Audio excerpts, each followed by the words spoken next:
There are still more questions than answers tonight about the leaking storage tanks at Hanford. In fact, many of you have reached out to us through Facebook and email with your own concerns. We asked Lisa Loevsky to dig deeper for a few more details tonight. She joins us now live along the Columbia River with that story. Lisa. Well, that's right, Shane. We've gotten several emails, something that reads like, I'm curious just how radioactive is the material in the tanks. Well, I learned during Thursday's hearing that it's some nasty stuff, but officials have assured me over and over and over again that the water that we use out of the Columbia River is not a danger to our health or this community. There are millions of curies of radioactive material in these tanks. They are very, what we would consider hot. So you could not, in most cases, deal with the waste. You must deal with it remotely. There are more questions than answers about the leaking storage tanks at Hanford. This cartoon basically depicts what a tank looks like. Jane Hedges with the Department of Ecology tried to relay what they do know in layman terms to lawmakers at a special session in Olympia Thursday.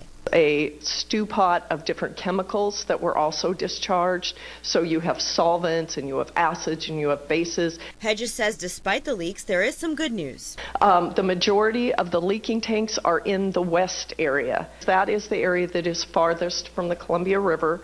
And it is also an area that has, thanks to the stimulus funding that was invested at Hanford, a huge state-of-the-art water treatment plant. The plant takes in any contaminated groundwater and cleans it up. The Office of River Protection says they still don't know for sure that the tanks are actually leaking because of measuring difficulties. It is a very difficult environment to put any equipment in. So it literally melts down video cameras and lasers. And they just know the sludge inside is fluctuating. Because they are a stew of different materials, there is continuing reactions within the tanks. So the tank material itself changes over time. And Governor Jay Inslee will be here on Wednesday to tour the tank farms and the waste treatment plant. The Office of River Protection tells me that hopefully by that point they'll be more prepared, have more answers for us. For example, they're going to try to have information on what exactly that sludge is made of and what their plans are for future cleanup. And of course, we'll be there. We'll keep you posted on what happens. Live in Kennewick, I'm Lisa Loevsky, NBC Right Now.